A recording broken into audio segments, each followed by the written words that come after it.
कहीं ना कहीं जो है वो हो सकता है कि हम इतने ज़्यादा स्ट्रेसफुली जो है वो अपने पेशेंट को हम नहीं ये समझा पाते कि भैया दवाई खाना ज़रूरी है और लाइफस्टाइल मॉडिफिकेशन करना भी ज़रूरी है ना। अगर बहुत जो है वो सीनियर डॉक्टर होगा तो वो उनके जो है वो ओपीडी के बाहर जो है वो कोई एक असिस्टेंट भी बैठा होगा, हम कहेंगे आप वहाँ पे जाइए, वो आपको डाइट के बारे में बताएंगे। तो वो आपको एक प्रिंटेड चार्ट दे देंगे कि सुबह जो है वो दाल मोठ खाओ, स्प्राउट्स खाओ, एक मुट्ठी जो है वो चना खाओ या एक मुट्ठी जो है ना सैलेड खाओ। तो इस तरह से वो आपको एक प्रिंटेड डाइट दे देंगे, but it does not work for everyone, problem with that. तो अगर आप जो है वो डाइट के ऊपर जो है वो वर्क करना चाहते हैं तो it has to be individualize. अभी अगर आप ये सोचो कि एक हाउसवाइफ है जो कि 65 ईयर्स की है, उसका नी रिप्लेसमेंट हुआ है, जैन है, उसकी डाइट अलग होगी। और एक 23 साल का लड़का है जो कि यंग है, स्पोर्ट्समैन है, उसकी डाइट अलग होगी। एक एक 80 साल का बुजुर्ग है, उसकी डाइट जो है वो अलग होगी। और एक जो है वो अगर प्रेग्नेंट महिला है तो उसकी डाइट अलग होगी। तो डाइट तो जो है वो बिल्कुल मॉडिफाई करनी पड़ती है लोगों के हिसाब से, सर दर्द के हिसाब से, आपकी बीमारी के हिसाब से। और इसको जो है वो जितना हम एक्यूरेटली मॉडिफाई करेंगे, जितना हम क्लोजली फॉलो करने की कोशिश करेंगे, उतना ही हमें बेनिफिट मिलेगा इसका। तो डाइट और एक्सरसाइज को जो है वो बहुत ज़्यादा टेलर्ड करना चाहिए। वो एक ब्रॉड स्पेक्ट्रम पे नहीं चल सकती कि हम ये कहें कि जी हमने चलो हमने यूट्यूब में से ये देख लिया तो सब लोग ऐसे ऐसे करो। हाँ, एरोबिक्स वगैरह कुछ चीज़ें जो है वो it is a good start, but अगर हम जो है वो लाइफस्टाइल मॉडिफिकेशन की बात कर रहे हैं तो हमारे को जो है वो अपने हिसाब से tailored made diet, tailored made जो है वो एक्सरसाइज हमें प्लान करनी पड़ेगी, चाहे हम खुद करें चाहे किसी की मदद से करें, जिससे कि हम जो है इसका बेनिफिट उठा। Thank you so much sir. अभी मेरे सारे क्वेश्चंस कंप्लीट हो गए जो मुझे सर से पूछने थे, और सर ने बहुत ही खूबसूरती से उनको आंसर किए हैं। And now we are open for your all questions. तो आपके पास जो भी क्वेश्चंस हैं, जैसे भी क्वेश्चंस हैं, हेल्थ से रिलेटेड, मेंटल हेल्थ से रिलेटेड, आप पोस्ट कर सकते हैं। एंड हम उस पर क्वेश्चंस को अभी के अभी आंसर करेंगे लाइव पे, right? Okay, you can see the questions and tell us one by one जो भी क्वेश्चंस आ रहे हैं। प्रियंका, जब तक जो है वो हमारे लिसनर जो है वो क्वेश्चन लिखते हैं, मैं आपसे जो है वो एक क्वेश्चन पूछना चाहूँगा अपने अंडरस्टैंडिंग के लिए, और शायद हमारे जो लिसनर्स हैं उनको भी इसका बेनिफिट मिले।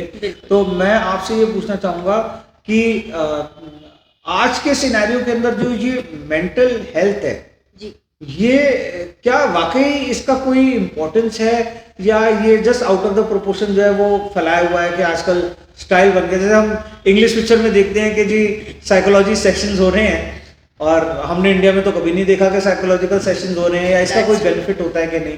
तो प्लीज़ आप इसके बारे में बताइए। Sure sir. अब क्वेश्चन मुझसे पूछा गया है, so please stay awake audience. तो यहाँ पे हम बात करने वाले हैं I am sorry, psychology sessions को लेके या काउंसलिंग सेशंस को लेके, जो हम दूसरे वर्ड्स में बोलते हैं, राइट?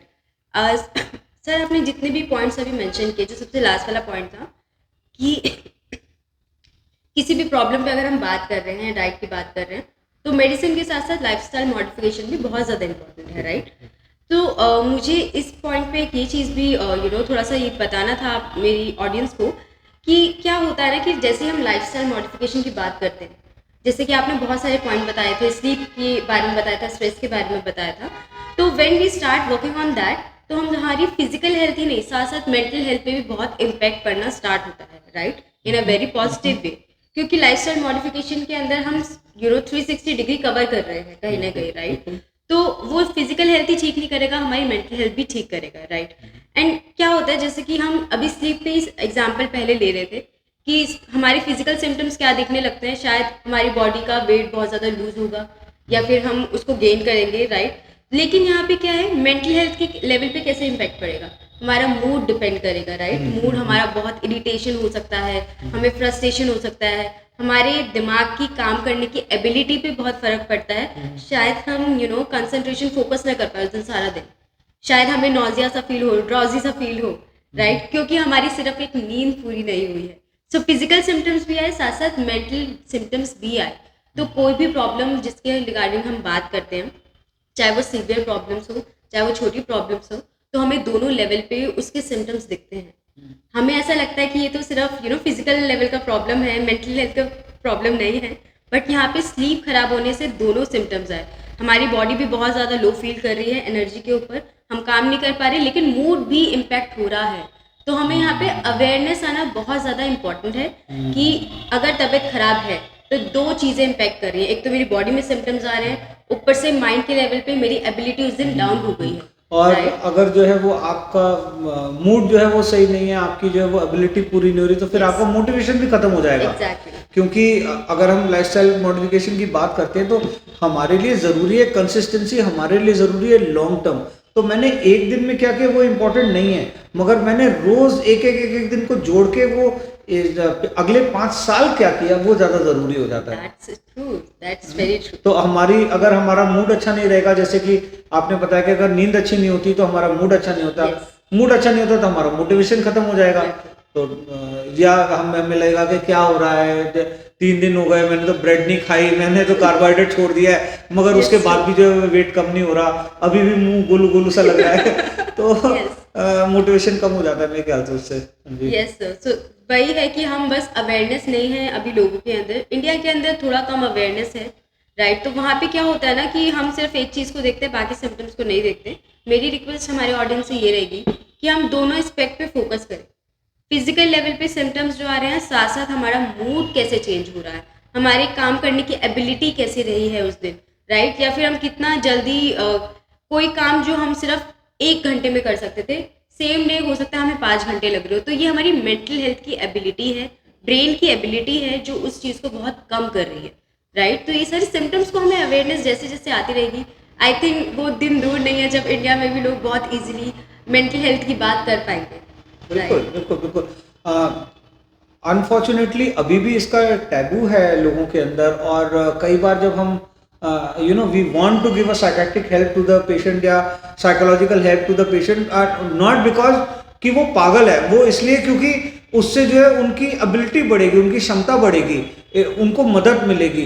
तो घर वाले और ये लोग सोचते हैं कि यार ये डॉक्टर तो बड़ा पागल है, सोचता है कि ये पागल हो गए हैं क्या, बताओ 2+2 4 बता रहा है, बताओ ये तो रोज खाना सही से बना लेती है, मगर डॉक्टर कहता है इसको जो है वो एक साइकोलॉजिस्ट से जो है वो मिलवा देते हैं, या साइकेट्रिक हेल्प की ज़रूरत है तो इससे जो है वो थोड़ा आपको बेनिफिट हो जाएगा। तो ये एक मेंटालिटी जो है वो कहीं ना कहीं कट करनी पड़ेगी, बिकॉज जैसे कि अभी प्रियंका ने बताया आपको कि मेंटल हेल्थ को अच्छा रखना ये एक बहुत इम्पॉर्टेंट चीज़ है, क्योंकि at the end of the day जो भी चीज़ चलेगी, जो भी चीज़ सही नहीं चल रही, उससे आपकी मेंटल हेल्थ अफेक्ट होगी, और अगर मेंटल हेल्थ अफेक्ट होगी तो उससे आपकी हर एस्पेक्ट जो है वो खराब हो जाएगा। तो आपकी अर्निंग खराब हो जाएगी, आपका मन खराब हो जाएगा, आपका मोटिवेशन खत्म हो जाएगा, आप जो है वो कहीं आने जाने के लिए आपका मन नहीं करेगा, आपका सोशल इंटरेक्शन लोगों से खराब हो जाएगा, आप दोस्त नहीं आराम से बना पाओगे, आप जो है वो लोगों के साथ घुल मिल नहीं पाओगे, आप जो अपने पुराने फ्रेंड्स के साथ कांटेक्ट नहीं रखोगे, और आपका मोटिवेशन और कम होता जाएगा, और आप अपने अंदर ही सल्क होते जाओगे, हर चीज़ आपको लगेगी कि मेरे साथ ऐसा क्यों बुरा हो रहा है। तो कहीं ना कहीं हमारे को जो है वो अपनी मेंटल हेल्थ को जो है वो सही रखना बहुत ज़्यादा ज़रूरी है, क्योंकि वो एक हमारी स्ट्रेंथ है, वो एक हमारी ताकत है, हमारी अल्टीमेटली जो हमारी सोच है यही हमारी ताकत है, जो हमारे को स्ट्रॉन्ग करती है कि हम जो है वो इन सब चीज़ों को रेजिस्ट करके और हम जो है वो एक लाइफस्टाइल मॉडिफिकेशन की बात करें। प्रियंका, मुझे एक बहुत ही इंटरेस्टिंग सी बात याद आई, तो मैं आपके साथ शेयर करना चाहता हूँ। अगर हम लाइफस्टाइल मॉडिफिकेशन की बात करें तो कहीं ना कहीं जो हम ये कहते हैं ना कि हमारे पुराने ज़माने के लोग जैसे रहते थे वैसे रहो, वो सबसे अच्छा लाइफस्टाइल है। टाइम से सो जाते थे, सुबह जल्दी उठ जाते थे, खाने को जो है वो थोड़ा बहुत जो घर में होता था वो खाते थे, अपनी मेहनत करके मेहनत करके जो है वो आते थे, दिन भर खूब एक्सरसाइज करके मेहनत करके, और लड़ने झगड़ने का तो टाइम ही नहीं होता था। लंबी चौड़ी फैमिलीज होती थी, 15-15 16-16 लोग जो है वो एक घर में रहते हैं। अगर किसी ने किसी को ऊंची आवाज में बोला तो 10 लोग कहेंगे चुप होकर बैठ जाओ भाई, और बड़े बुजुर्ग ने कह दिया कि चुप हो जाओ तो चुप ही हो जाते थे। तो उन्हीं की चलती थी घर में, बच्चों की तो चलती नहीं थी। तो मेरे ख्याल से स्ट्रेस फ्री लाइफ जो है उससे अच्छी कोई हो नहीं सकती। तो अल्टीमेटली अगर हम जो है उस पर जाना चाहते हैं तो आजकल की जो नई कमोडिटीज हैं उनका कहीं ना कहीं त्याग करना पड़ेगा, जिसका बड़ा मन ललचाता है, जैसे कि जो है वो फास्ट फूड हो गया, पैक्ड फूड हो गया। हमारे को अगर हम ये कहें तो ये आजकल की चकाचौंध वाली जिंदगी जो है, late night party, pubs, discos, कहीं ना कहीं थोड़ा बहुत उनका जो है वो त्याग तो कुछ लेवल पे करना पड़ेगा। मैं ये नहीं कहता कि हम बिल्कुल जेल में बंद हो जाए और हम कोई एंजॉयमेंट ना करें लाइफ में। मैं भी एंजॉय करता हूँ अगर हमें कहीं कभी जाना होता है, enjoy to go sometimes and this, but हाँ मेजॉरिटी जो हमारा एक नियम है, हमारा जो एक सिस्टम है, वो एक सेट होना चाहिए कि भाई हमारा उठने का टाइम, सोने का टाइम, इतनी नींद लेनी है। खाने पीने में मेजॉरिटी ऑफ द टाइम 80-90% जो है वो साल में हम अच्छा खाना खाते हैं, 5-10% तो ठीक है, पिज़्ज़ा वीज़ा कभी खा सकते हैं, है ना? तो आई इसको थिंक भी एंजॉय सर करना यहाँ चाहिए। जो आप पॉइंट बताना चाह रहे हैं शायद वो कहीं ना कहीं बैलेंस का पॉइंट है कि हम बैलेंस करके चले चीज़ों को। हाँ, मतलब अपने एन्जॉयमेंट को भी लेके चलें, क्योंकि हम पूरी तरह नहीं त्याग सकते एग्जैक्टली। नई चीज़ों को। हमें हमें भी जो है वो अपने बच्चों को जो है वो इलेक्ट्रॉनिक savvy बनाना है, क्योंकि आने वाला ज़माना अगर हम कहते हैं कि मोबाइल फ़ोन और कंप्यूटर्स का होगा, तो हम अपने बच्चों को ये तो नहीं कह सकते कि आप बिल्कुल कंप्यूटर ना चलाओ। दैट्स बट दैट्स ये हार्ड। डेफ़िनेटली उसको एक वो रिस्ट्रिक्ट कर सकते हैं कि भई इस टाइम के बाद, रात को 8 बजे के बाद जो है कोई गेम्स या कोई या वो चीज़ें नहीं होंगी, या घर आने के बाद जो है वो व्हाट्सएप पे ज़्यादा चैटिंग नहीं होगी, या कम से कम बिस्तर पे लेटने के बाद तो नहीं होगी। या वो चीज़ें हैं, मेरे ख्याल से कहीं ना कहीं इसको हम मैनेज कर सकते हैं। Yeah, thank you so much, sir, for sharing all those beautiful things and answers.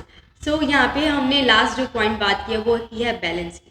Sir कह रहे हैं हम ये नहीं कह रहे एंड ये सजेशन भी नहीं दे रहे कि कम्प्लीटली सब कुछ छोड़ दिया जाए, बट हाँ चीज़ों में थोड़ा सा बैलेंस लेकर आया जाए। जैसे कि सर ने हमें एक बहुत ही अच्छा पॉइंट बताया कि अगर मोबाइल यूज़ करना है कीजिए सारा दिन, कौन रोक रहा है, लेकिन एक टाइम के बाद हम उसको अपने आप को भी रेस्ट दें, मेंटल लेवल पे, फिजिकल लेवल पे रेस्ट दें, थोड़ा आराम करें। नींद जिसकी आज हमने बहुत ज़्यादा बात करी है और उसकी इंपॉर्टेंस भी हमने जानी है, तो नींद पूरी लें, है ना?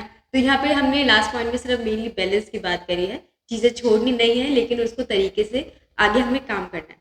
सो लेट्स सी कि हमारे पास कुछ क्वेश्चंस हैं किसी के लिए, डॉक्टर सर के लिए या मेरे लिए। Varsha, do we have any questions in the chat box? No? So I think we can close for today's session. Sure. Yeah. So thank you so much sir again for joining us.